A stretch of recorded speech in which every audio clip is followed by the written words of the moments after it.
Just lower it. Just turn it off. You want it off? Yeah, just turn it off. Because I keep doing that.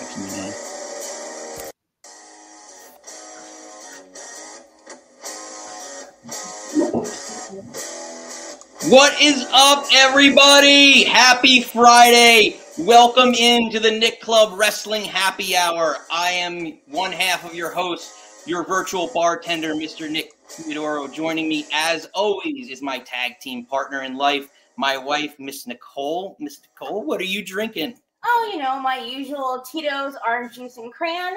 Mr. Nick, tell me what you're drinking, and I need you to tell me three things. I am drinking my usual red wine, 7 Oaks, this evening. Rhea Ripley is out indefinitely. Chad Gable turned heel, and Tama Tonga has debuted. So let's get into it. Nicole, we kick it off with Monday Night Raw. Yeah. Rhea Ripley comes out, and she announces that she is out for the next few months. She was told that she needs to vacate her belt because she's going to be out for a few months. And the crowd start chanting bullshit, and I could not agree more. And then they started chanting, "Thank you, mommy," which, thank you, mommy. And then she puts her belt down in the center of the ring, and she does her little touch that she does to things. And then she's saying that, you know, she's going to come back and be bigger and stronger, and then Liv has to watch out because if she goes back there and finds Liv, that she's going to be in a Montreal jail. And then, of course, Liv's music hits. Then there's a bunch of security people that come down, and Rhea's trying to get to Liv, and Liv is just, like, laughing at her, and then Rhea winds up headbutting a security guard, but basically they pull them apart. Scrap Daddy Adam Pearce is in the ring. And then at first I was like, oh, they're like, Rhea's going to vacate. And I was like, no, that's not going to happen. And then she's walking to the ring and you see Adam Pearce in the corner. And I'm like, oh no, like she's legit going to relinquish this belt. And it just broke my heart. She's so great in a promo, you know, like she kind of broke a couple times. Like, you know, she's pissed and upset and sad, and so am I. I don't like it. I'm upset that she got injured, like legit injured. Hopefully, the rumor going around is that it's supposed to be 3 months. She should be back for SummerSlam, but remains to be seen. So, as it's been documented that she got the injury on the backstage fight last week on Raw. Yeah. Not from the chair shot, when she got thrown into the wall by Liv, and her kind of putting up her arms to kind of protect her for like, oh, look, I'm off the wall. That's where she hurt her kind of shoulder AC area. Right. So there's been a lot of kind of negative feedback on like Liv Morgan being the one to hurt her and everything that happened. There was actually a fan that went viral tweeting at Liv Morgan about how he hoped that she'd tear ACL, which is awful. It's an unfortunate circumstance. You know, I think we have to keep things in perspective in the sense of, you know, ultimately, you know, these are athletes, and, you know, athletes get injured and things happen. Even just like you could twist your ankle and you break your ankle doing the dumbest of things, like jumping into the stands. It's like a very much freak accident. Apparently there's no like heat on Liv at all. People are online were immediately like, oh, it's because she threw the chair, but it wasn't the chair, it's the wall. Her bracing herself against the wall is what did it. I'm sad she has to relinquish, but I think they're going to put that belt on Liv. She's going to come back. Rhea's going to come back as an even bigger face and get her belt back. Maybe SummerSlam, maybe, I don't know off the top of my head what the pay-per-view is after SummerSlam. I feel like it has to be like a big one. I wouldn't want it to be like after SummerSlam. I feel like it was like always like a fast lane type. I don't know. Like, I don't like. She needs to win it back at SummerSlam. Like, I wouldn't want it to be like a whole Mania thing again. Like, she needs to come back, kind of like a Becky Lynch thing. Maybe not as in 30 seconds or 6 seconds wherever she beat Bianca, but I feel like it needs to be like SummerSlam quick, not this whole drawn out program that she's chasing Liv per se. So yeah, so So it begs the question, right? You wrote it up. When will she return? And to me, I think it could be even as soon as Money in the Bank for a short one-off stint of her winning the Money in the Bank and holding it for the next title, challenger. Because remember, Brock Lesnar did that at one point in time. So, which I hated. I know, but you wouldn't hate it with Rhea. You wouldn't hate it with Rhea. No. So, I don't think there's anything necessarily wrong with that.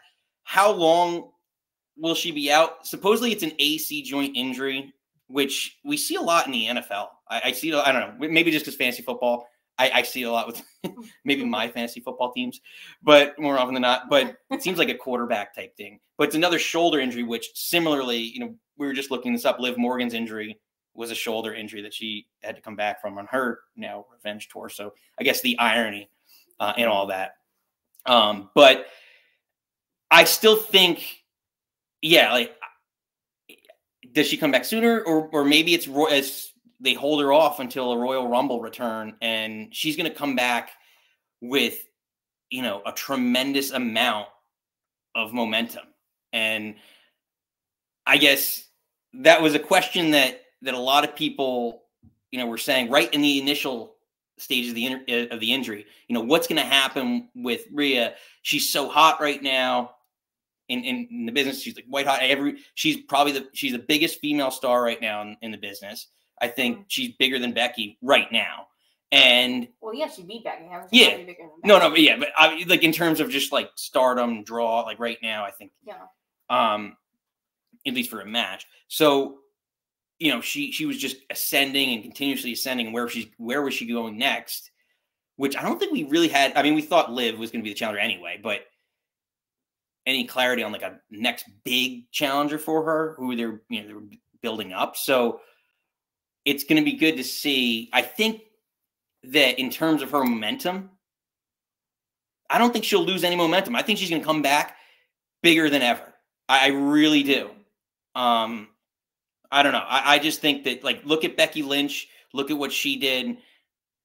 She went out with the pregnancy and she came back at WrestleMania just huge, ecstatic, right? With the pregnancy, she gave birth to a baby. No, but like, I'm just saying, human for 10 months. I know, but I'm just saying, like, she was out, gone, off TV. Yeah, and then came back. Yeah, I think what people have said online, and maybe I agree with, if it's only 3 months.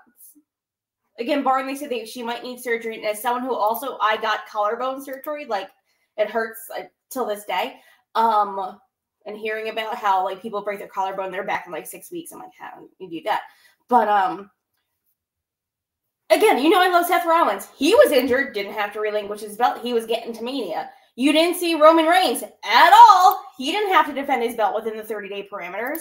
Why couldn't you just keep her backstage, do her Judgment Day promos, do her little things with Dirty Dom? Like, she's a person you can't touch. She can come out.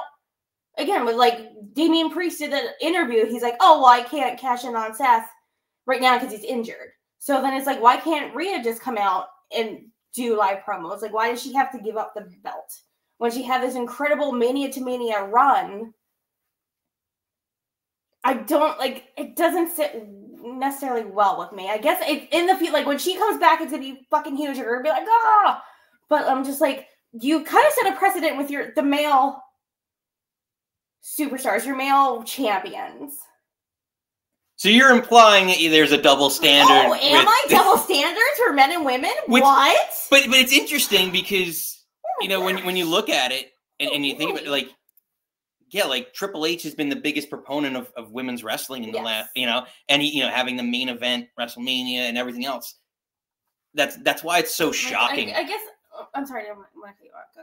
No, I think that's why it's so shocking that, like, yeah, to your point, like, why isn't she allowed to be a part-time champ? But I guess, I don't know, Roman was never injured though. So you could make the argument that, like, he could have always showed up whenever they told him, like, you need to defend the belt every 45 days. That was never a thing. That was never brought up once in his entire 3.5-year reign. That is like, oh, that 30-day mark's coming up. Where are you, champy?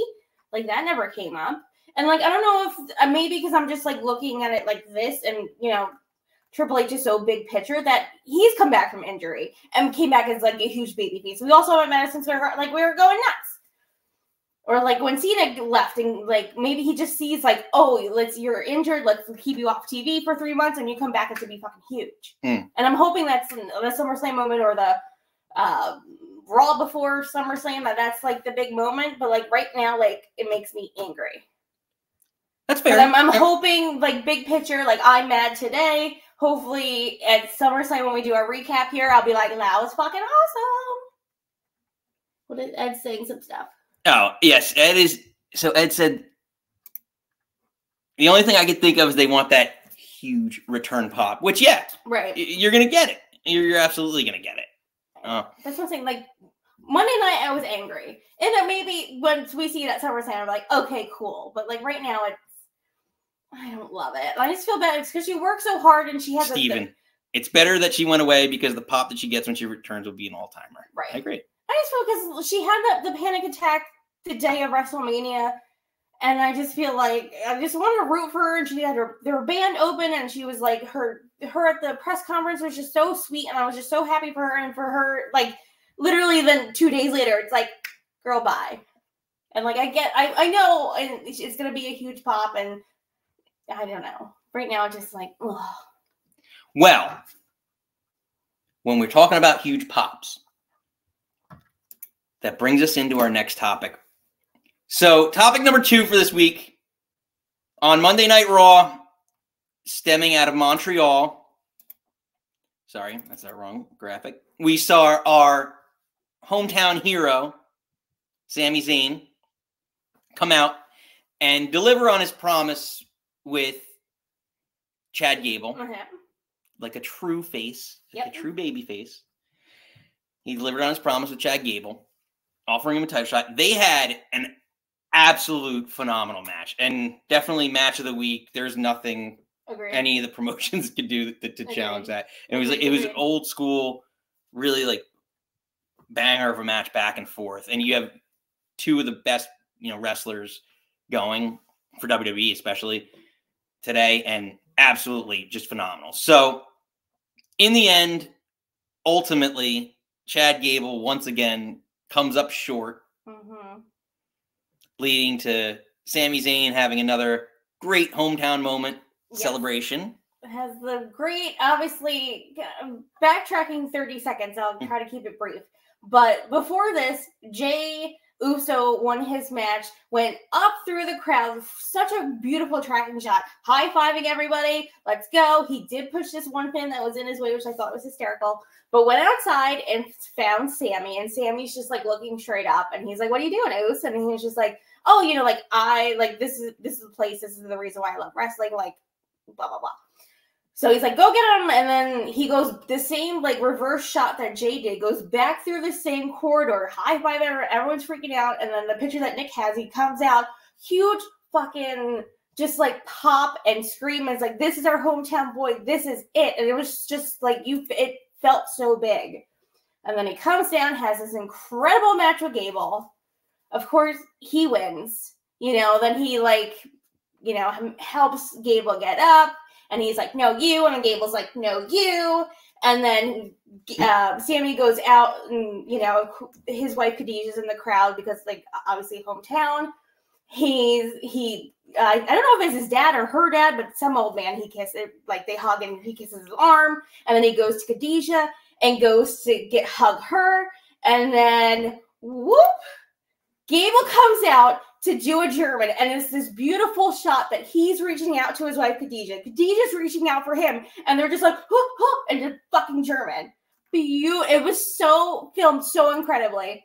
And then he gets him into the ring and gets him into the ankle lock around the post, and he's screaming like, you took this away from me, and it's in front of Sammy's wife, and it was just like such a beautiful heel turn in Montreal. I could not was screaming watching. Another Montreal screw job. I just think it was so well executed. It's something we wanted so much, and Sammy sold it beautifully. I'm just chef kisses all fucking around. Can I say how much I loved this heel turn, just because I could not stand him dealing with his wife. Like, even at WrestleMania, like, oh my God, please do it. Like, I don't care. I didn't want you to beat Gunther, so now I want you to get your ass beat. So when this happened, it just made my day. So him getting pulled away, and obviously, you know, he does a great German suplex, just like his unbiological father, Kurt Angle, and like, oh, so good. Puts him in the ankle lock.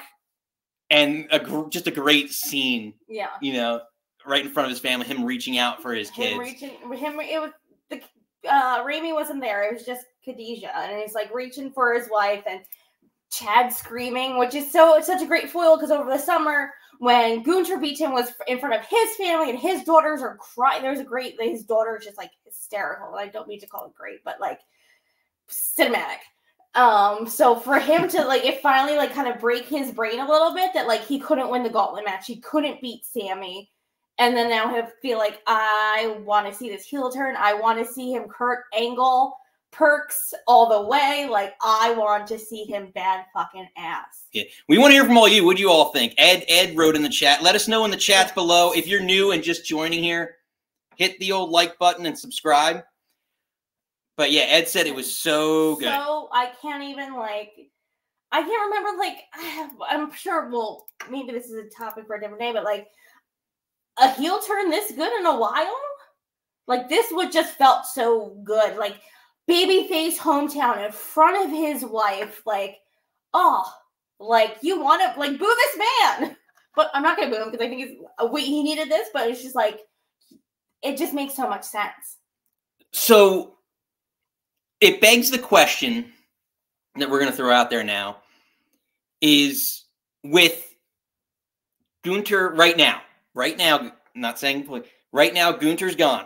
Roman Reigns is gone. The Rock is off filming in Hollywood. Who is, if not, who is Chad Gable the top heel in WWE right now? That's what the question I'm going to throw out to everybody out there right now. With the heat that he just got in Montreal and knowing how big he was and how over he was. Sorry, Ed wrote Perk Gable. I knew. That's what I said. I was like, that's what he needs to be. Touche. But no, like, honestly, like, Sammy, again, your main event in Montreal, Sammy could not be any more flippin' babyface. And for Chad to, like, tap him out in front of his wife, it's like, there's nothing more heel than that at this point. So, at least Raw right now, I think he probably tops. Because I feel like whatever's good, like, Drew? Priest? I feel like, I don't even know. I don't think Priest even has heat. I think Priest has more babyface. Yeah, I think, honestly, running through it real quick in my brain, I think, you know. Right? Yeah, I can't think. Did anyone? Let us know in the comments below who's hotter. Good point. Steven said it's Drew. Yeah. I don't know, but to me, he's such a tweener, and it's like, you know, tell me when I'm lying. Like, Drew's just been so spot on, and maybe when we do get into more Punk Drew stuff, but everything that I think it's different between maybe Gable being like a dastardly heel and then Drew being that funny, smarmy heel. Maybe that's two different categories. Yeah, well, no, he's more of a malicious, vicious anti-hero-ish. Is anti-hero maybe the anti-hero is not the word. I mean, like, we were loving it, and I was like, oh, he won the belt, and then he like sauntered seductively over to Punk, and that's how you lost your belt. Which is still one of the again, like Steven also wrote Dom, and I feel like that's also maybe more cheap heat than like I'm going to hurt you in front of your family. Like, Dom's a heel, and because people like, but do I expect him to beat me up? No. Is Chad gonna make you cry in front of your mom? Probably.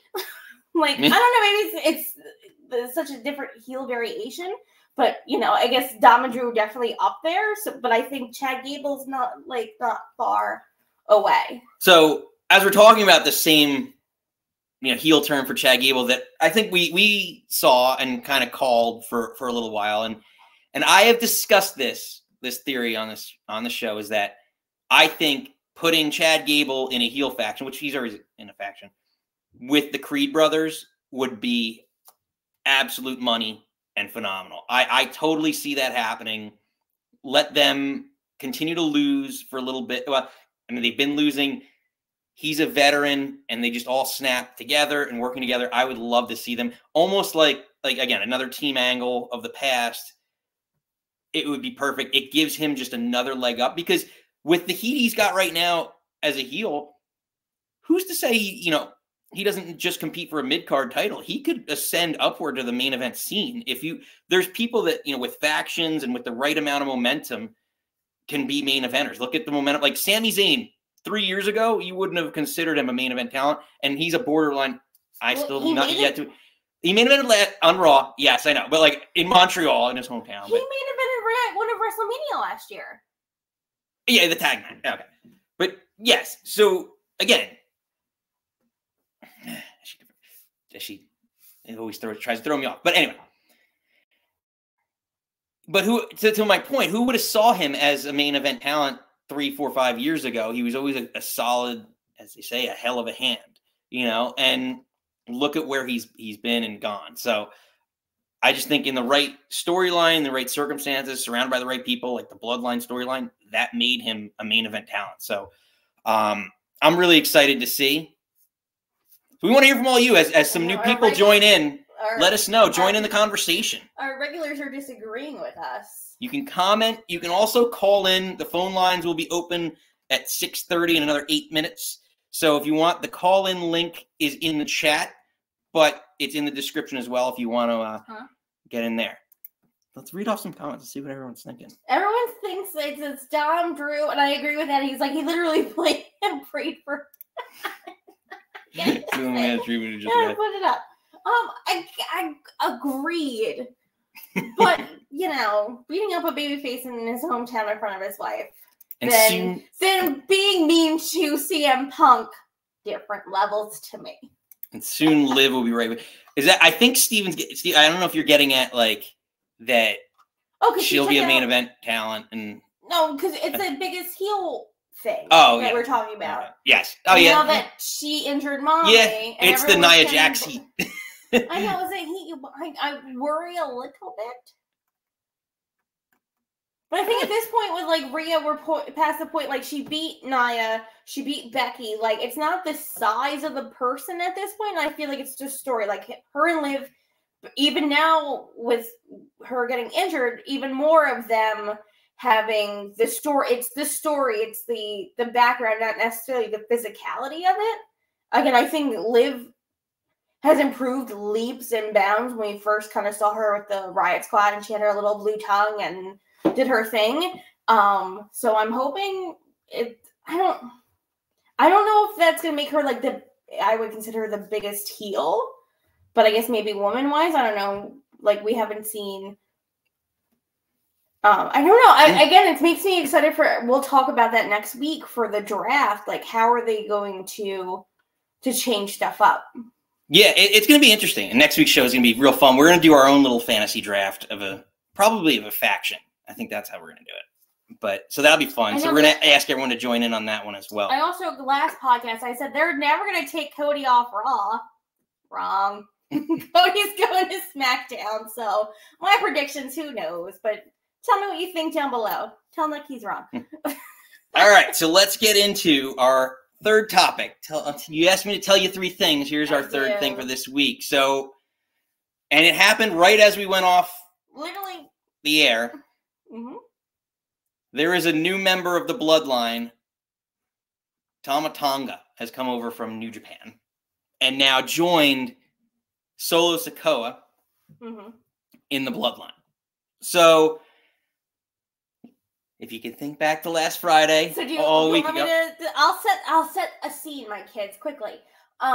So originally it pans to Jimmy, Solo, and Paul Heyman backstage, and they're going to like where their locker room would be, and now it says Cody Rhodes on there, not Bloodline. So he's like, like if when you lose your privileges, but the tribal chief will get this back for us.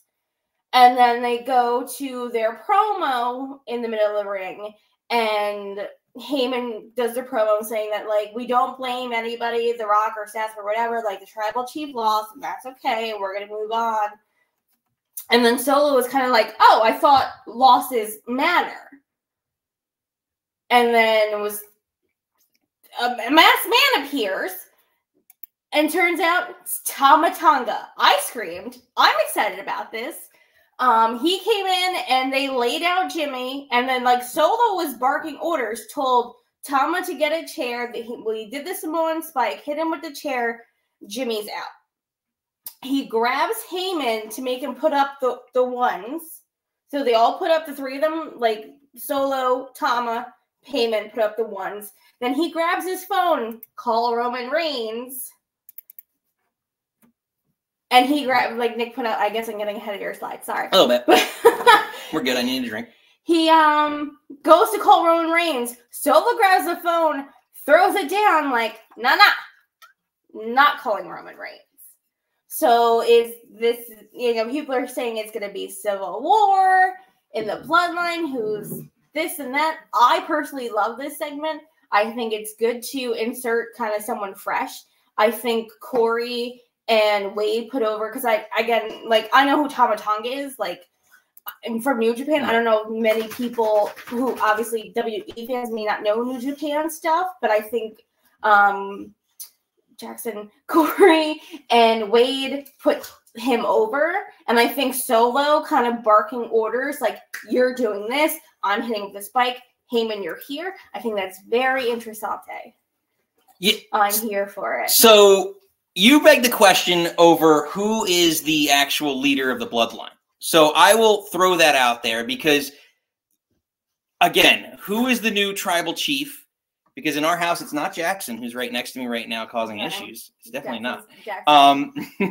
But the orders are from the tribal chief.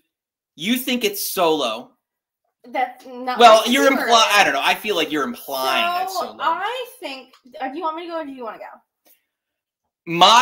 I will say my theory that I still think in this case that the tribal chief is the new tribal chief, which is not really new, but the never appointed tribal chief, the final boss, The Rock. I think 150% The Rock is the final boss, the news tribal chief. I don't know what you're thinking on this. So I think a lot of people are comparing it to like NWO and Wolfpack, that obviously we're splitting up and it's going to be like your side, my side, and whose side is going to do what. I think Solo is acting on behalf of The Rock. Like I said, like tribal chief, like Solo's not the tribal chief, but he's going to be the one barking orders when The Rock's away. And I think him grabbing Heyman's phone, like him pulling him out, like you're putting up the one, grabbing his phone and making him walk up the ramp with them. It's like, this is what you're like, like, look at me. I'm like, maybe like Rock's a tribal chief, but like, Solo's the captain now. Like, look at me. I'm the like, he's going to be doling out. He's the capo, the lieutenant. El Capitan. Like, I think he's going to be. Steven thinks that there's a bloodline civil war. It's going to be Roman Usos versus, I think, Solo, Rock, and Tama. But yeah, usually war games though. So you think it's going to be a 3-on-3 war games situation? Like, there's plenty of Samoans they can grab to make it a 4-on-4. I think a 3-on-3 would be a little, but I'm sure there's Jacob running around. You can get Tongaloa, Hikaleo. Well, if they sign them all, yeah. I mean, there's more, I'm sure, running around. I mean, who do you all think is going to be? First off, who is in the bloodline? I'll throw it out to our comment section, to all our new joiners here. If you're new here, again, hit the subscribe button, hit the old like. Simone Spike as a like, as we're talking about the bloodline. So we want to hear from you all on that topic. I don't know. Hikaleo could be someone. I don't like him that much. I know they're currently signed for New Japan, but again, like, I feel like there's like they had that whole sheet of bloodline people. Oh, my shadow keeps coming on that wall. It's weird. But there's so many. Again, maybe you do keep it 3-on-3, or maybe do you add like a Naomi and a Nia Jax to like add a woman to it? I don't know. That would be kind of cool. You know, I think with Naomi. Or is Tamina's part of the bloodline too, right? I thought she retired though. Oh, did she retire? I don't know. Let me in the comment section down below. But I thought she like stopped. I know, but she could come back for a one-off too. Nia's very close to The Rock. Obviously, Naomi and Jimmy are married in real life. They're both on that org chart. So the bloodline. You never know. So speaking of you never know, we're here every Friday, 6 p.m. You never know who's going to show up. And it can happen at happy hour. Yeah.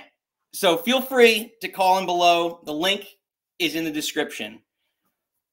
Again, by way of our friends, AJ Caprio, Integrated Pain Management, we would like to introduce former WCW Tag Team Champion, former WCW Hardcore Champion, former WCW Cruiserweight Champion, ladies and gentlemen, Crowbar. Hello, everyone.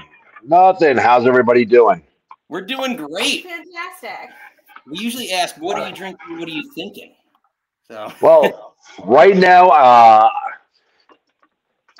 first of all, I apologize for being so unkempt and unshaved. It's been a crazy work week.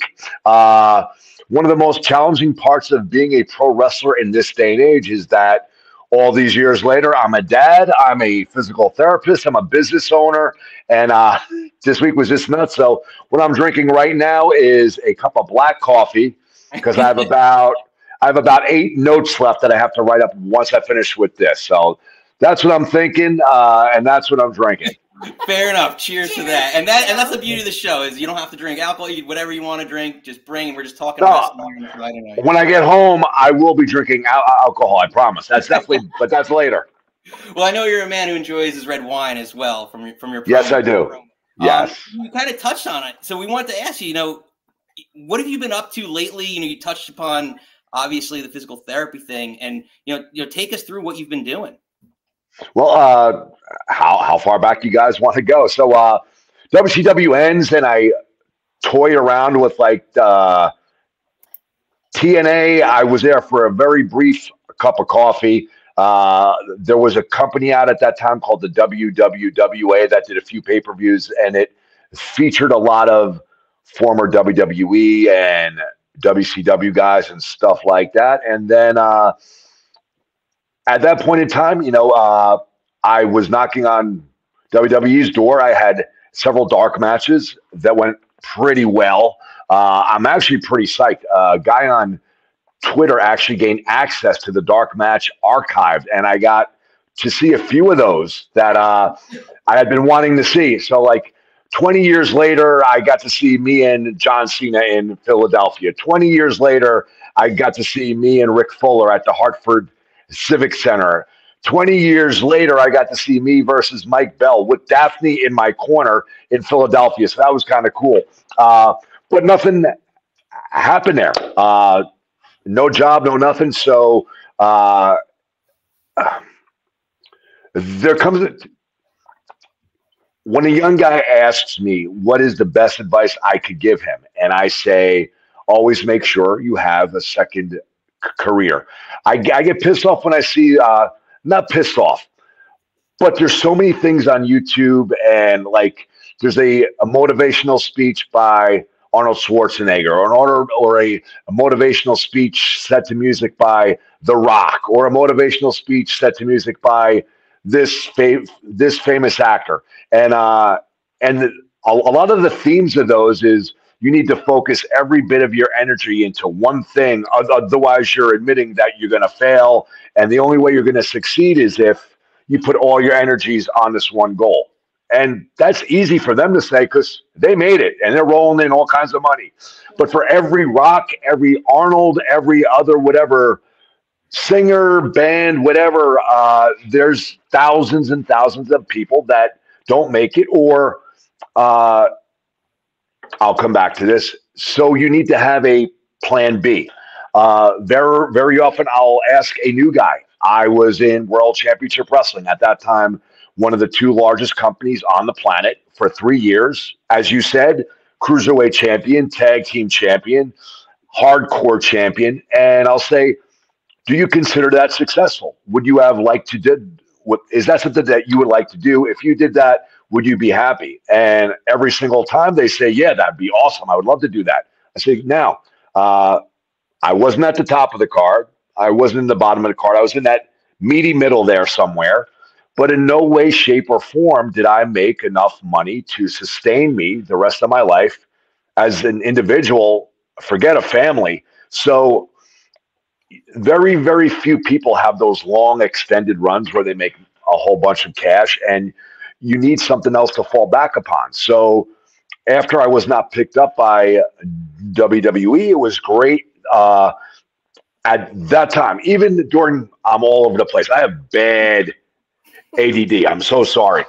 So during WCW, during WCW, when I was home from the road, I still worked in physical therapy. I kept a hand in it. So WCW ends in TNA for a little cup of coffee, WWA, WWE, or F, whatever it was at that time, dark matches, nothing happens. So I transitioned my life from full-time wrestler, part-time physical therapist to full-time physical therapist, part-time wrestler. And I got more and more involved in the management aspect of physical therapy. I got married. I started a family. I had kids. So for many, many years, I pulled back a lot from pro wrestling, and I would wrestle sometimes once a month, sometimes once every 3, 4, 5 months or more. And my life shifted from pro wrestling, although I continued to watch it. I continued to enjoy it. I still say it to this day. On this planet, there's nobody that friggin' loves pro wrestling more than me. But I took many, many steps backwards until about, I think it was 2019. Myself, my wife, this guy that plays my bodyguard, Adam Kerr, who was a patient of mine, believe it or not. He started out as a patient of mine, and I turned him into a pro wrestler. Big dude. We debuted for Ring of Honor at Final Battle. We did Free Enterprise, the first pay-per-view of 2020, and then COVID hit. So being a physical therapist and living in New Jersey, although there were shows going on here and there, scarcely. If in New Jersey, if you went somewhere, especially out of state, and you were in front of a crowd, you had to quarantine for 2 weeks. It would have destroyed my business. So I had to stop wrestling completely. And that went on until about April of 2021. And during that time, I needed to feed my wrestling itch in some way. And I came up with these crazy promos I started doing. And it took off a little bit, and they were fun. Yeah, I mean, talking about that, I guess that transition, like you transition into the physical therapy field, right? And there's probably some, and I got to give credit to one of our listeners here, Steven, who mentioned this. There's probably some injuries. Is there injuries that you see that kind of translate over? You know, we opened the show tonight with Rhea Ripley, got injured last week to her AC joint. And is there some common injuries that you see? And is there things that are kind of avoidable that are consistent in the wrestling industry right now? I think today's wrestlers, this generation of wrestlers, is by far the most athletically gifted crop of wrestlers we've ever had.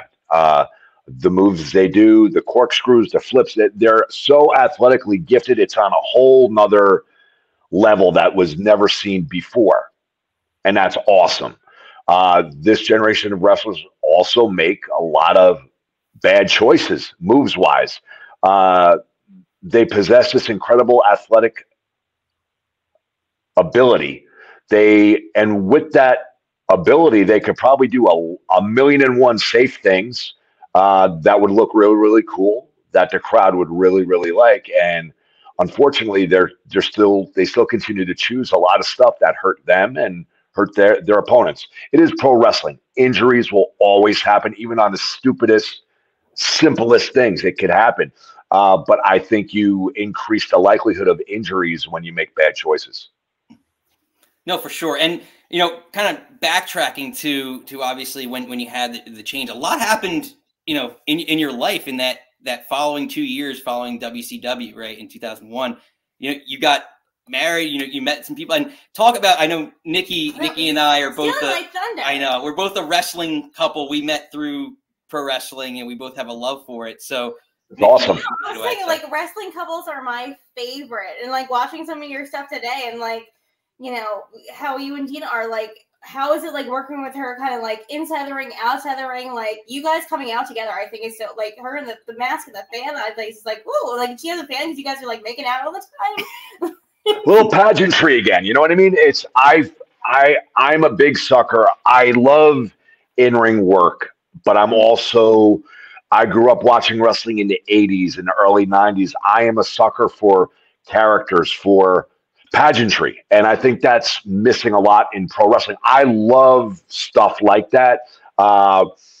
When people ask me who combined character and work rate the best, I mean, my favorite wrestler of all time is Randy Savage, but he was not the best in my opinion.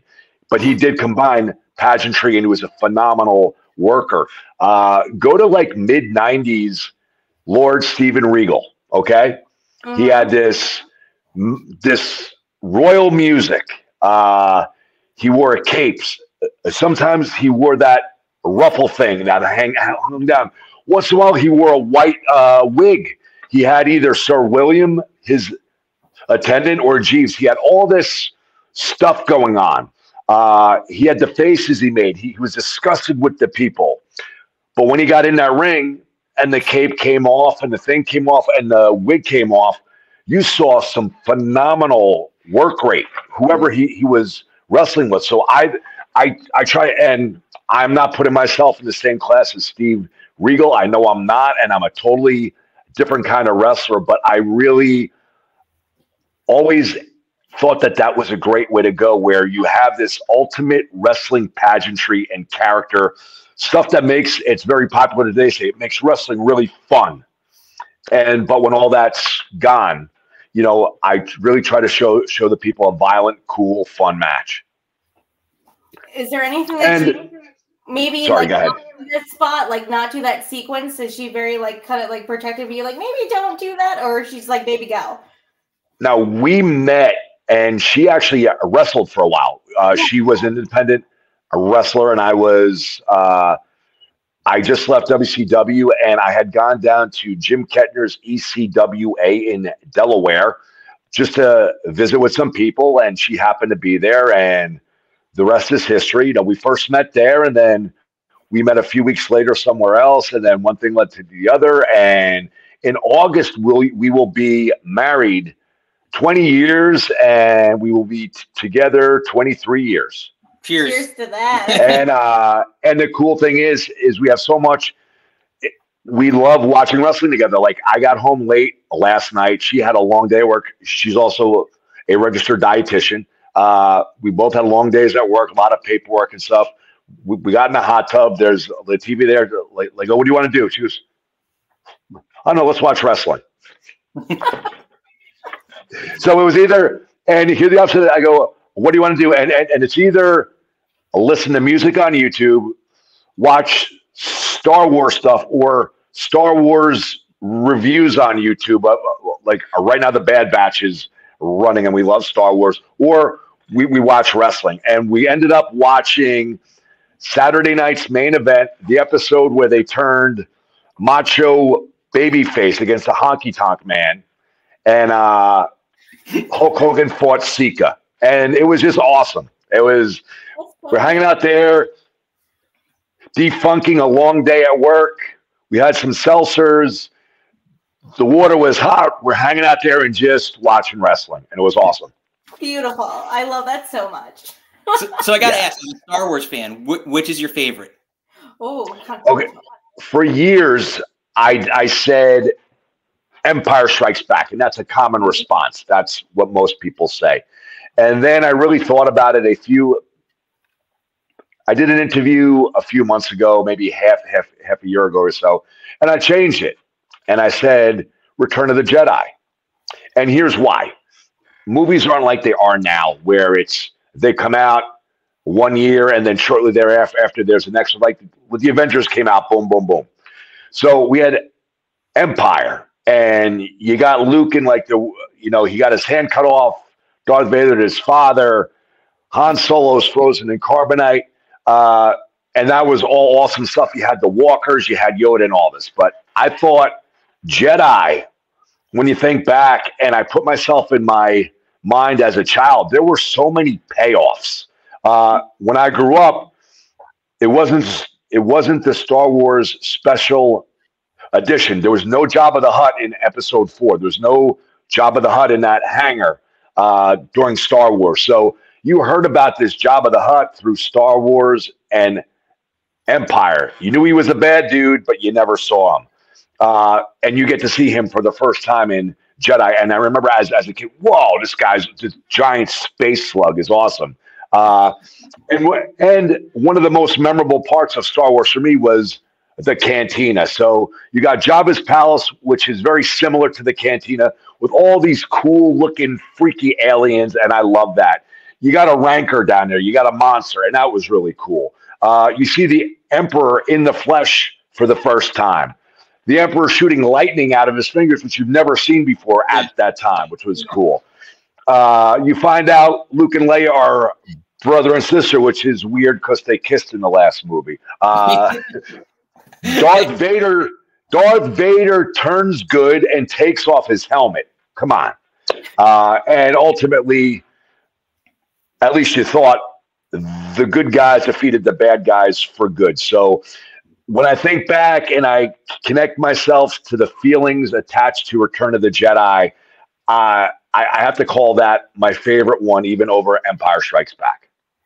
That's fair. And that's why. No, like, right now. I know. You can tell. You can talk Star Wars. I know. It's a wrestling podcast, but I'm like, let's talk Star Wars. So bring it back to wrestling. Okay. No. I digress. I know. I can just leave you two alone all night. Bye, Nick. So I could talk Star Wars all night. We could just make this a whole Star Wars episode and really piss your fans off. Unbelievable. But yeah, so kind of getting back to it. So going into like we were talking about moves earlier, right? And like safe moves, things like that.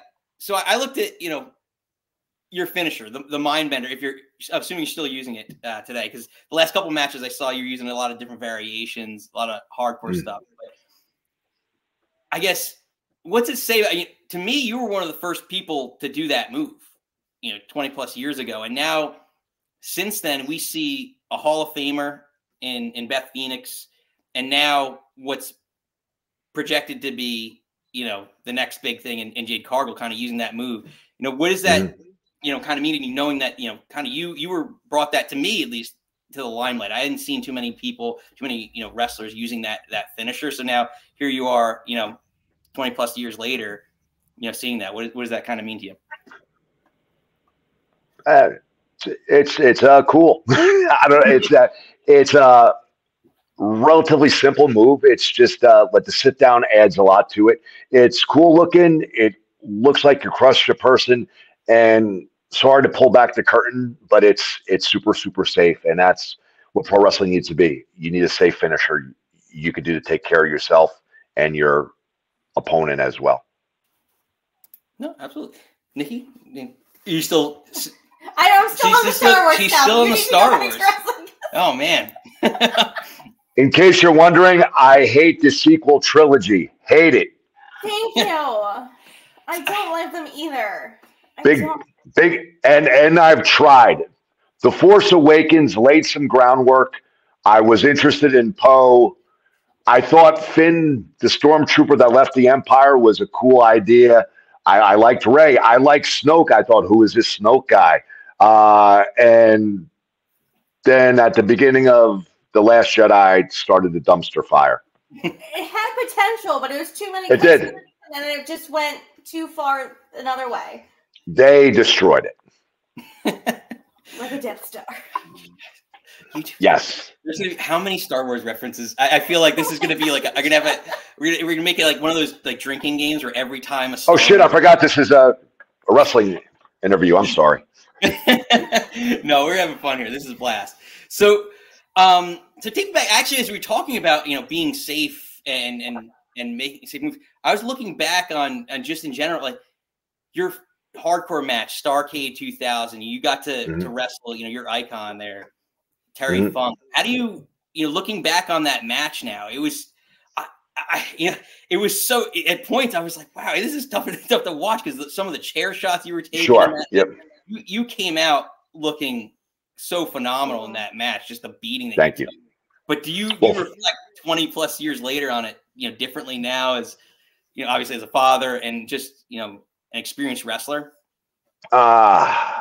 It's a rough one. There are a lot of wrestlers that have come out and, years ago, there was that famous lawsuit against WWE about the concussions and all this type of stuff. I was studying to be in healthcare when I first became a pro wrestler. I was going to school to be the physical therapist during ECW, and I was a physical therapist when I got involved in WCW. That being said, you don't need to be a physical therapist and you don't need to be a healthcare worker to know that probably getting whacked in the noggin with a chair shot was bad for you. I'm sorry. I'm just being honest. So years ago, we had all these guys coming forward saying that, they were forced to do that. That's all BS. As a wrestler, first of all, as any intelligent person knows, getting bludgeoned in the head with an object is not good for you. That being said, at that time, it was a fashionable thing to do. It's what the audience liked. It was getting over, and ECW was very popular, and the ECW style was eventually emulated by WCW and WWE, and that was something at the time that was over. Fans liked it. They popped for it. They talked about it. And that was just, I hate that it's a cliche thing to say. It was a sign of the times. So when I look back, if I could change it, would I? I probably would, or at least put my hand up like I do now. But I'm not going to come out and say we didn't know what we were doing. You got to be, that's an idiot thing to say. Any common person knows getting bludgeoned in the head with a hard object is not good for you. But let's go back to the match. So one of my favorite matches growing up was the New York Knockout I Quit match, Ric Flair versus Terry Funk. It really sucked me into more what I would call adult style wrestling. I grew up on the East Coast. We saw mostly WWE on cable. We saw some of the with the Southern wrestling and all that. But I remember watching that Flair versus Funk. I'm like, wow, these guys are awesome. This Terry Funk guy is nuts, and he's awesome. So I became a gigantic fan of Terry Funk and Ric Flair through that match, but Terry Funk especially. And then if you were to tell a teenage Chris Ford that one day on the last Starrcade, which is, for the people that don't know, WCW's version of WrestleMania, that I would wrestle Terry Funk in a title match, no friggin' way. What are you, nuts?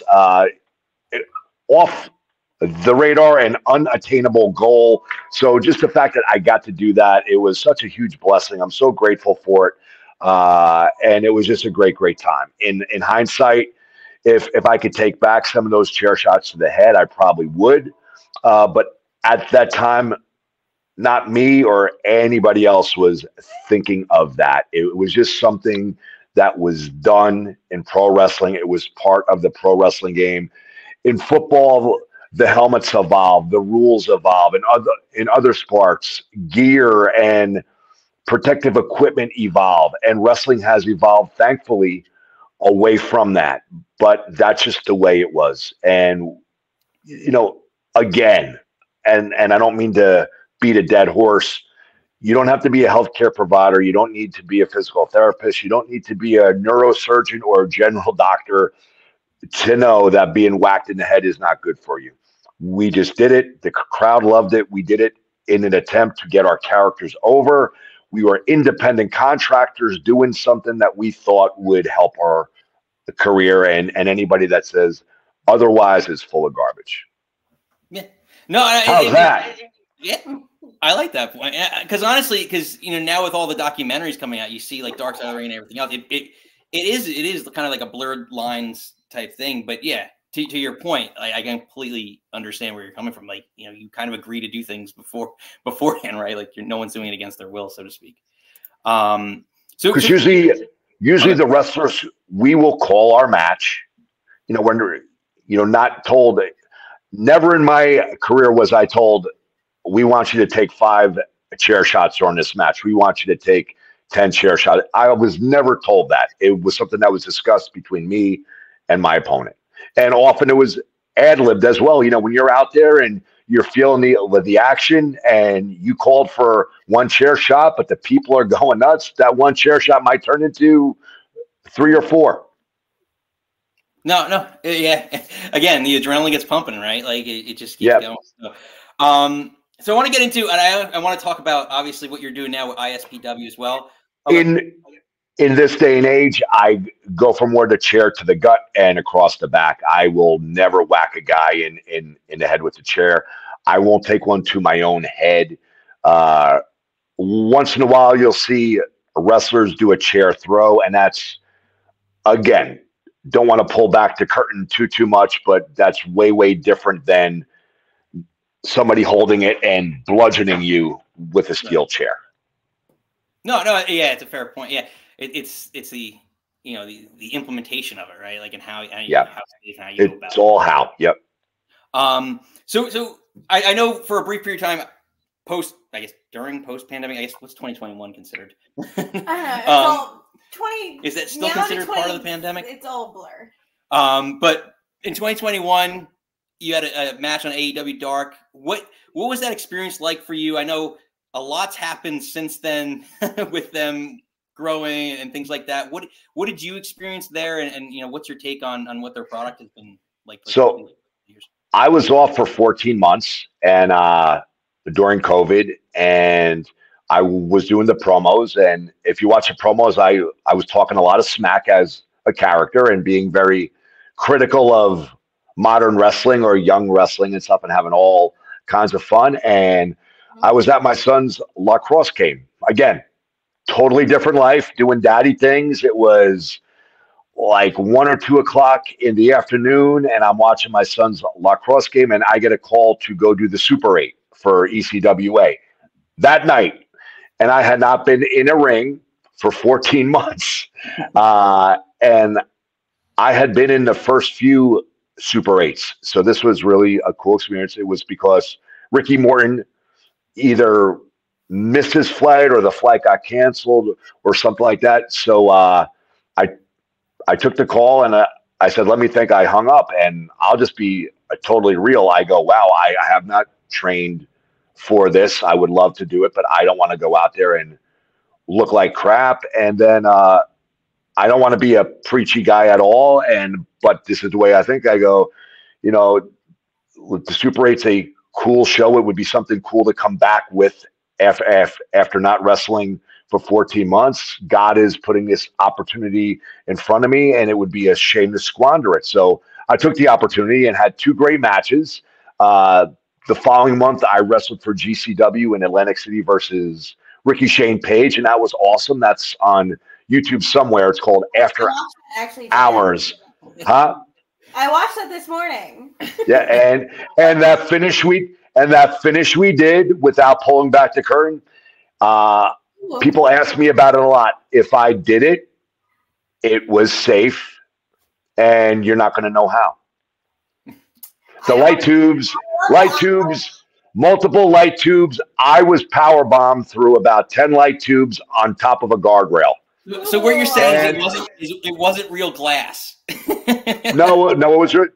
There was some science going on there. But, I did that, and I was not cut up or anything like that. And I think I amazed a lot of the guys in the back. And I know for a fact that the technique that I used to protect myself is used by quite a bit of those deathmatch guys that were there that night. And that happens. And Then we go away to Disney, and I get a text from QT Marshall saying, we're thinking about putting you on the show in September. Joey Janela would like to work with you, yada, yada, yada.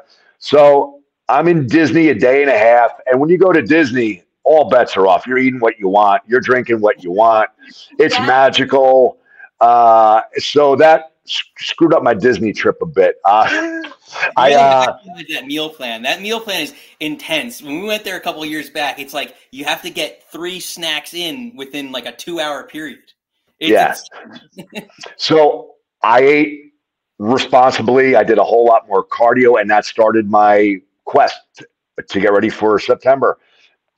And then September rolls around, and I get to wrestle with Joey in Philly and doing a show that big. Again, after being off for 14 months and that being my 3rd match, if you go back, I think me and Joey did a pretty good job. And that was my 3rd match in 14 months. And I'm very proud of that. It was good. And, you know, through COVID and the promos, you're not sure what's going on. I had a great experience at ECWA. So I'm like, okay, this is cool. Match with Ricky Shane Page. I loved working him. That lit another fire under my ass a bit more. And then going to AEW and that big crowd and wrestling with Joey like that, that just made my fire even bigger. And it made me to want to continue to do it. And here I am at 53, at 50 years old and 33 years in. Incredible.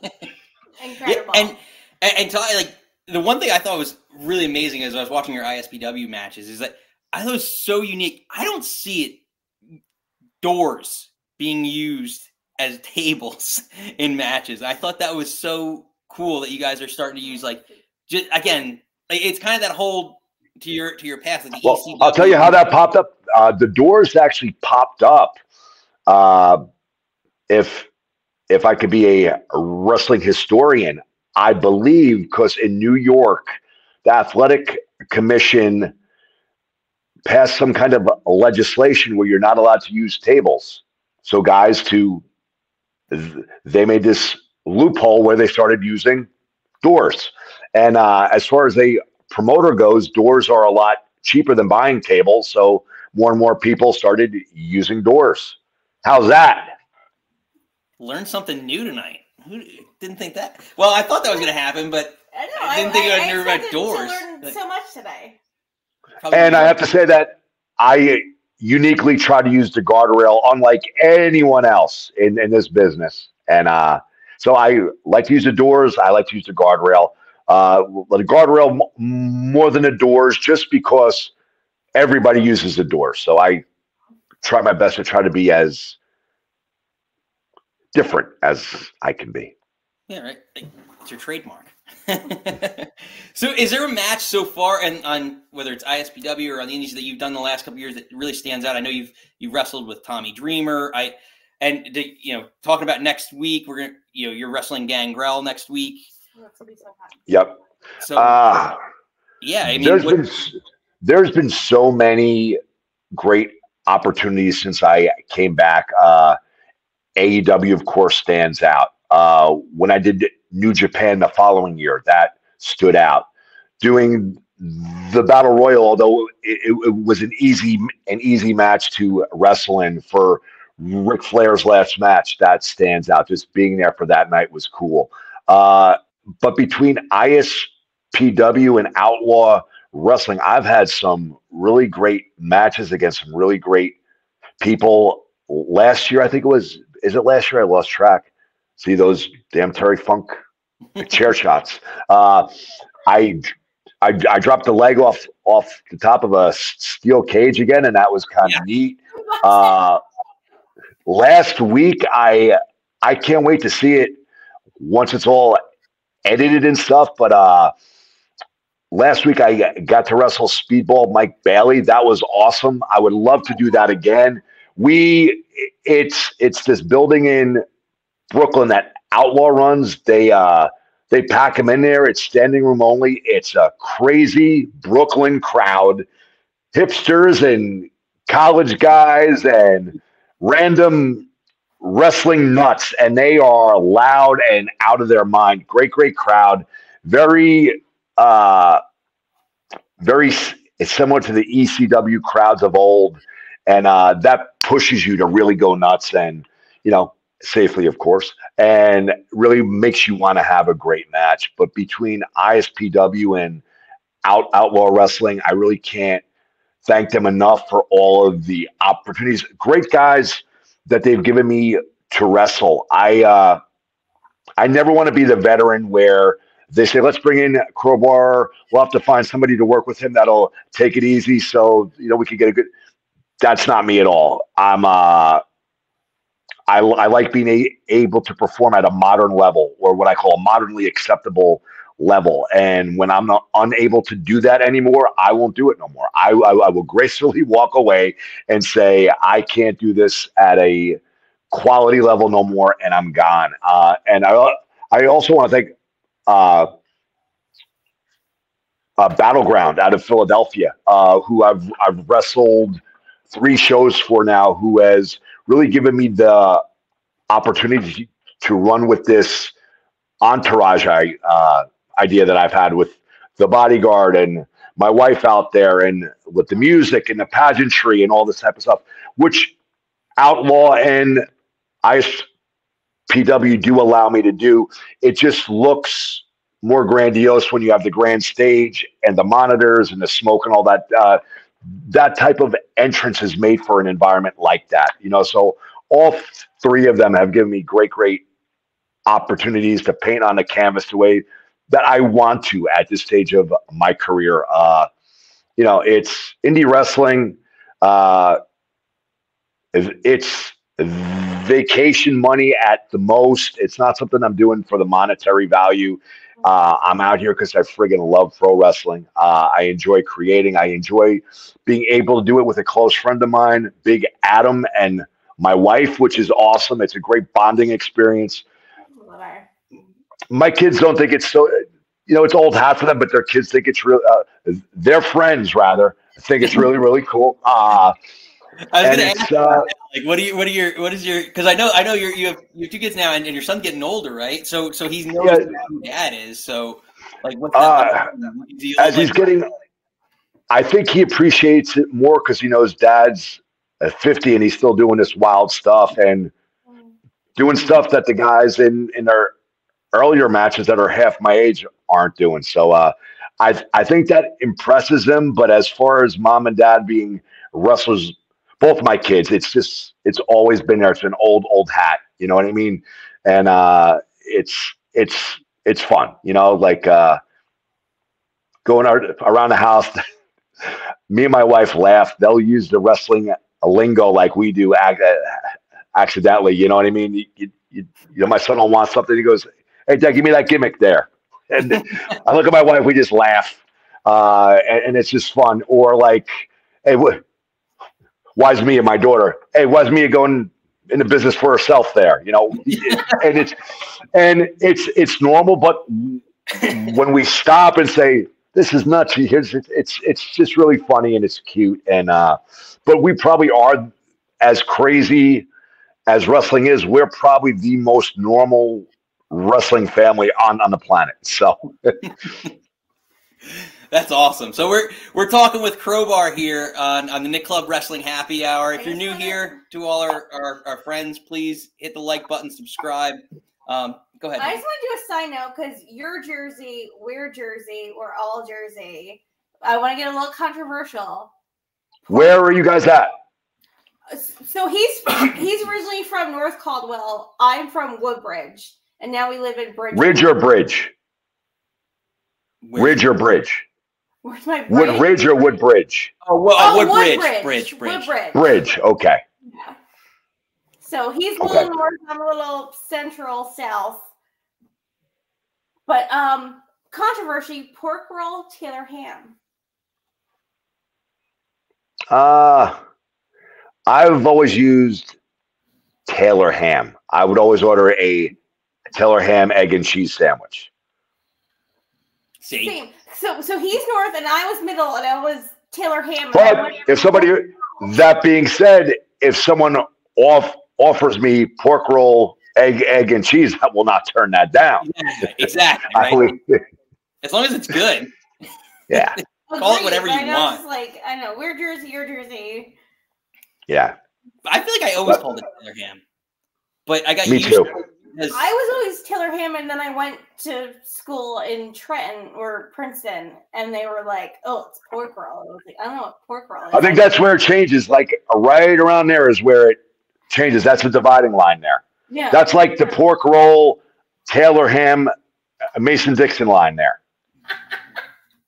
Basically, so I was like in both. But I think they need to label that on maps now. You know, they have the equator, and then they have the Taylor ham pork roll line. Actually, they have those maps. You ever see like some random people on wherever social media site make them where it's like North Jersey, and they say this is Central Jersey. Yes, I've seen that. Yeah, it's a thing. It's a thing. Now that I live here. No, in Woodbridge. They said we're Central Jersey, and then I went to college in kind of Southern Jersey, and they were like, Central doesn't exist. I'm like, my last 18 years a lie? I'm just looking at my hair here at the end of a long day work. I look like Doc Brown. Morty, I'm sorry, guys. I'm sorry. Hey, listen. You can't say that to someone. We're gonna throw him on our DeLorean, and we're gonna gun it to 88. Well, as long as I get hair back in this situation, I'm okay with wherever we're heading. Before we get to it, so we have some people online. So I want to let someone in if you're open to it, having some of our listeners chime in. Of course, I'm open to it. Awesome. So thank you. I think I know who this is. I'm pretty sure it's a regular, but he didn't change his name, so it's welcome guest number 1. So I think it's Steven. So I'm going to say Steve. Bring him in. Hello, everybody. Hey, Steve, it is you. What's up, Steve? Pleasure to meet you, Mr. Barr. I'm a fan. Nice to meet you, too. Thank you. My question is, I remember seeing your ECW debut where you were the surprise opponent that day, and that was quite the moment. You came out to Nine Inch Nails song. Yes. Terrible Lie. Yes. Terrible Lie. Yes. That was something to watch. I was a big ECW fan back in the day. I stayed up till 1 a.m. just to watch that on the MSG network. Sure. So I did too at that time. Yep. Yeah. So my question is related to that. What would you? How much difference would you say was between the hardcore matches you had in WCW and what looked to be pretty much standard practice in ECW? I like the ECW style a lot more. I've actually spoken about this a few times here and there. I'm a big fan of what I call the Jerry Lynn, Sabu, RVD style, where you use chairs, you use tables, but there's still wrestling going on. You see wrestling moves, you see wrestling sequences. I was never a fan of garbage wrestling where guys just whack each other with weapons. I hate that. I'm not a fan of that style at all. And when I had gotten into WCW, that was mainly what their hardcore matches was. You know, sometimes they hung the garbage cans from the posts filled with just a bunch of like pool cues and hockey sticks and random fighting memorabilia and stuff, miscellaneous stuff. And I had done matches like that there.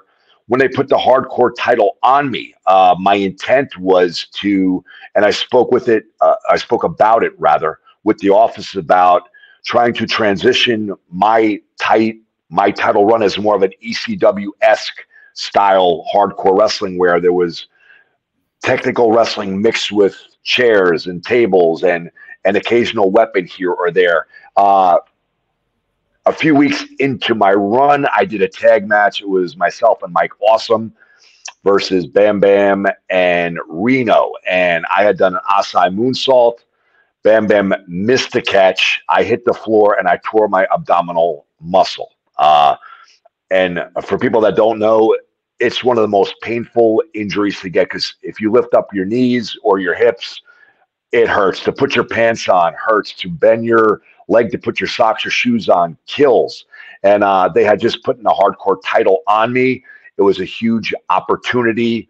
So I did not report the injury at all, because it would have taken it off me and this, that, and the other thing. So my plans to transition that hardcore style into a more ECW style got put on hold, because it's actually a huge blessing in disguise, because I actually had to do garbage wrestling, and I was able to effectively do that style because I didn't have to do a lot of running around. It was just me lifting up objects and whacking people with them. And I was able to work through that injury by doing that, what I call it's a very unathletic and, not jumping and running around style. So that's not my favorite style. I hope that again, it's like ADD is all over the place. The WCW style was more of that simple garbage wrestling style. I wanted to change it, but thank God that's the style it was, because after I got hurt, I was able to keep performing, and no one was the wiser. Oh, that's good that there was able to be some kind of transition there, before somebody, it always looked like the WCW version was, just presented more slickly. Yeah. Also, and the ECW was just like, I mean, you believed it in both cases, but in both instances, but ECW was just, it looked more just like a real fight. It looked real and raw. Yep. Real and raw. And, and not everybody could pull that off. Yep. Well put, Steve. Yeah, honestly, that's pretty. Yeah, like there's just the differences between the two companies, and like I hate garbage wrestling. I hate garbage wrestling. It's I had to do it, but that I don't like that style of hardcore at all. Anybody could do that. Called garbage wrestling before. Maybe but I agree with like that terminology, to be honest with you. So watching, like, I remember my brother waking me up at like 2 a.m. He's like, "You need to watch this." And literally, he's like, "This is not Dad's wrestling," and made me watch ECW at like 2 a.m. Yeah. Like, oh, this is so crazy. But like, kind of watching like to protect each other and make sure, like, yeah, we're gonna make me do something crazy, but like, I'm gonna protect you. Very different. Yeah. Well, it's a lot. Like, I feel like a lot of it is too, like, right, like the difference between like the financial backing of WCW with TBS and everything, versus like more of a grassroots, like trying to make your name for yourself, more of an absolutely. Yep. Right? But yeah, before we let you go here, Crowbar, I guess kept you so much. I know. Guys, you're all good, man. You're all good. This has absolutely been a blast. Where can everybody find you? Again, I really, as far as wrestling goes, I use mainly Twitter, or now it's called X, whatever it's called, at WCW Crowbar. I have an Instagram account. I very rarely go on because I just don't have time to do both. I don't have somebody doing my social media stuff. So most of my wrestling stuff you can find on at WCW Crowbar, and that's really the best, the best place to check. Awesome. Well, again, pleasure was ours here. Thanks for joining us. Cheers to you. Next week in Rutherford, April 26th at the Williams Center. Exactly. Me and Gangrel. I have a couple of you have the 26th in the Rutherford, and then you're going to be at what they're calling it WrestleCon, right, in Morristown. Yes. Yes, and that will be, right now it's scheduled to be a steel cage match between me and, pulling back the curtain, my brother from another mother, Daniel Morrison, who is formerly known as Danny Doring. I love this guy, and when we work each other, we lay it into each because it's just fun. He's a Jersey guy too, isn't he? Yes, he is. Yep. Yes, We're around the Lake Edison. Battle of New Jersey. Yes. Well, Crowbar, listen, as now the first official guest of the Nick Club Wrestling Happy Hour, you have to. I love it. You have to win. There's a lot of winners on you now. And I was here with coffee now. Cheers. Not exactly the happy hour, but my happy hour will start when I go home. Well, cheers to that. Best of luck, and again, pleasure as always. Cheers. Thank you guys. A lot of fun. Great talking to you guys. Thank you. Cheers, ladies and gentlemen. Crowbar. Fucking Crowbar. Who'd have thunk it? When we did this show 8 weeks, what do we, I don't know what show we're on now. We started 2 weeks before Royal Rumble. And honestly, I pulled back our own curtain. Again, fucking Crowbar versus Gangrel. Like, what? Go see it. Go watch it. Be a part of it. That's banana. April 26th. If you're in New Jersey, around the Williams Center in Rutherford, New Jersey, which, let's pull back. But our Jersey boy, Crowbar, lives somewhere around there. Jersey. But that was kind of like the impetus of this podcast. Like, not that we were so, what's your New Year's resolution? But it was kind of like our resolution was like, we want to be more productive in our lives and we want to do things that make us happy. Mm-hmm. And this is the impetus of this podcast. I mean, Crowbar and like talk about his work in ECW, WWE, his little match in AEW with Joey Janela. Obviously, Jersey guy, like I could have talked with him about Star Wars for like 4 hours by Nick. I couldn't have. I could not have. I was just like, oh, it was so fun. I like Star Wars, not that much. I like Crowbar. I could talk to Crowbar for like a few hours, but not about Star Wars. I mean, after like 10 minutes of Star Wars, it's because I don't like Star Wars that much, not because I don't like. Fucking Steven. Again, I'm big cursing a lot. We had a couple cocktails. Saying like that was awesome, nice. Like I cannot say enough. Like we were burned a couple weeks ago, but like he came in fucking a fun sweetheart, answered everyone's questions. Like trying to keep the kayfabe, but not the kayfabe. Like, well, no, we're having fun here. So that's our goal on the Nick Club Happy Hour. Just to let you know. So we're gonna throw out the phone lines. If anyone still wants to talk, the phone lines are open. You were just but like we're gonna do a lot more of that. This is the first of what we hope is many. Don't get too accustomed to it, but we're gonna have more of our guests. Again, if you want to see Crowbar, April 26th, he is wrestling Gangrel. Yes, please. In Rutherford, New Jersey. He's born. If April 26th does not work for you, and you want to make a trip to New Jersey, if you're in New Jersey, May 4th, the following weekend, right? Yeah, that sounds about right. Yeah. Saturday, May 4th, he will be in Morristown, New Jersey. So make sure that if you're not following him, please follow him. He's got a lot of great content on his Twitter. So make sure you follow him and do all that fun stuff. So it's been a very interesting Nick Club Happy Hour. We're expecting. Oh, it's been a day. I'm excited. I'm happy for it. He could not be the sweetest man. I know. You got your wrestling and your Star Wars in. I don't know. We talked about his wife. We talked Star Wars. Like, I could have talked to him for 6 more hours.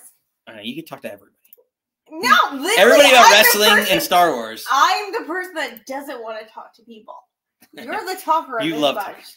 But we love talking wrestling. Wrestling and Star Wars. I'm like, girl, I'm here for this for you. All right.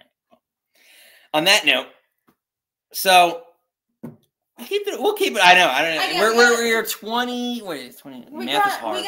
35 minutes out. I need SmackDown. 10 minutes out because I have to take Jackson out. So okay. Well, we are 35 minutes out. He's got the whole chat is just Steven. Steven, I love you. You know this.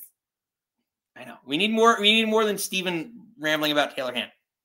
So if you're one of the people that is in this chat now, we have a bunch of live people. If you haven't subscribed yet, Crowbar's coming after you to subscribe. Also, and if you haven't hit the like, Crowbar is coming after you as well. And I am as well. A very New Jersey centric podcast. So I'm sorry for listeners that are not in New Jersey. But yes. No, I think it applies to everybody. We need to have like a universal country debate about like sandwiches. Everyone should have a good breakfast sandwich. But I digress. Okay. What do you got? Call me. Tell me about your breakfast sandwich. You're going to upset people on the internet. On the interwebs. I say people all the time. Tell me about your breakfast sandwiches. Tell me about Rhea Ripley, Chad Gable looking like Perk Angle. I'm here for it.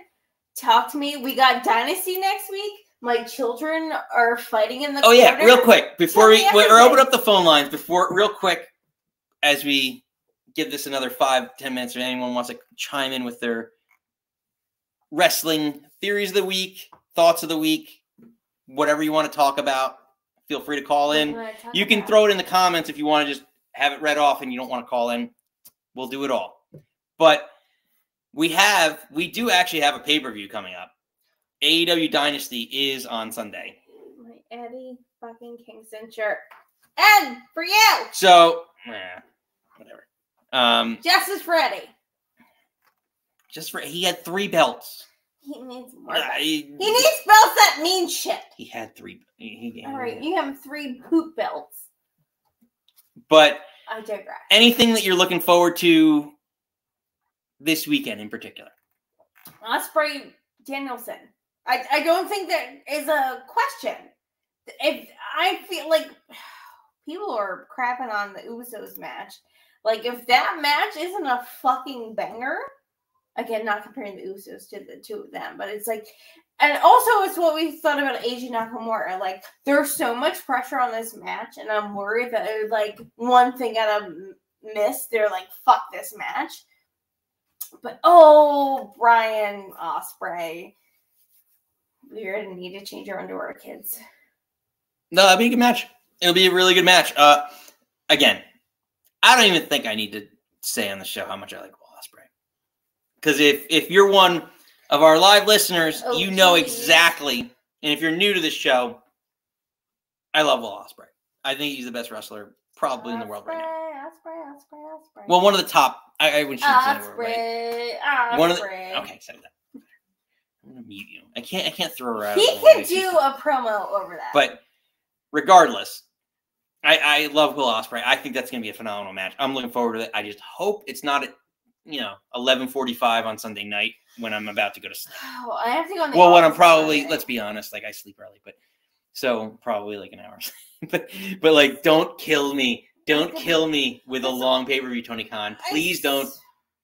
I said it last podcast. I was like, I miss them being that too. Like WWE and AEW flip-flopped. Like they were doing this cute, quick 2:45, let's go home pay-per-views. And now WWE's doing that with their B pay-per-views. And then like fucking Tony Khan wants to do an 8-hour extravaganza. And I have to go in the office on Monday. I have to go to prison on Monday. Like, I'm not trying to... Like, give me an 8 till 11. Mom is good. No, that's fair. Yeah, exactly. But like I think that's... like, I hope. I don't think he has as many people to... I mean, well, he signs everybody, so maybe he does. Yeah. But, like, to get in on the card, that maybe he'll, like, shorten it a little bit. But... we'll see. I'm excited. Just if you give it to me at 10 o'clock, okay. But if you give it to me at anything after 11, I'm gonna be really effing pissed. So, because I want to watch it. I want to enjoy it with energy, and like that was the thing that angered me about the Stone Cold last year, 2 years ago, whatever it was, with Kevin Owens. Like, I was so tired. And, like, I still had some energy because it's still Stone Cold. And, like, I was running on E. But, like, it felt like it happened so late in the night. Stone Cold Kevin Owens, night 1 of WrestleMania was like, I felt like. Well, were you watching? Were we in the house or you were? We were in the house. I was here. What do you mean? Oh, well then I was like, I remember everything about that match. Not that I don't remember it. I just remember being tired. Like I remember the match, like them battling all around the arena, but I was just so tired. That's, I guess the point I'm getting at is just like, I don't want the Danielson Ospreay match to be so late in the night that there's no energy for the crowd or me or anybody else. And that was what I felt like with Stone Cold is like, I had energy. I was at like a 7, but I should have been at a 9. And don't do that to me. Just give me a shorter. If something has to run short, actually, if FTR, well, let's be honest, FTR is facing Young Bucks. I'm calling it right now. No, I'm calling Jack Perry. I'm calling Jack Perry showing up. So is every mom. No, the thing is that's good. Fuck. Everything else is gonna get fucked. Like, also, like, you don't need Hook Jericho on this card. They have their fun little thing. Like, Jericho pushed Taz. It's a thing. That's not, to me, not a pay-per-view card. Did they just put that on, like, this week? Yeah, it was on Dynasty. Not Dynasty. Dynamite Dynasty. Like, I don't. Well, honestly. And then Pac Okada should be, and like we're bitching about these matches that should be so fucking good, and their storylines are. I think that's a criticism so much of AEW. It's like your build-ups are dog shit, and then you get to the pay-per-view, and if you can have the stamina to last 7 hours, they're fantastic. Like, obviously, FTR Bucks. They're collaborating, unifying. It's guns up. I'm too white for this. It's a Jay White and they're unifying the trios titles. Yeah. So good. So there's going to be Tony one said that triple tag team. They're unifying this belt. Does that need to be on pay-per-view? I don't think so. Is this the first step of them unifying every Ring of Honor? Again, is like Tony just fucking Ring of Honor? I don't know. Well, we'll see. There's a lot to talk about, but Swerve's challenging Samoa Joe. So, quick picks before we go. We open up the phone lines for a little bit, but if no one else wants to chime in, we will end and give everyone some time to take a bathroom break, refresh their drinks. We are over. Maybe get a snack and get ready for SmackDown at 8 p.m. Eastern time, whatever time you're on. But yeah, so quick picks. I'll just do the 3 that I know. Ospreay Danielson. Ospreay.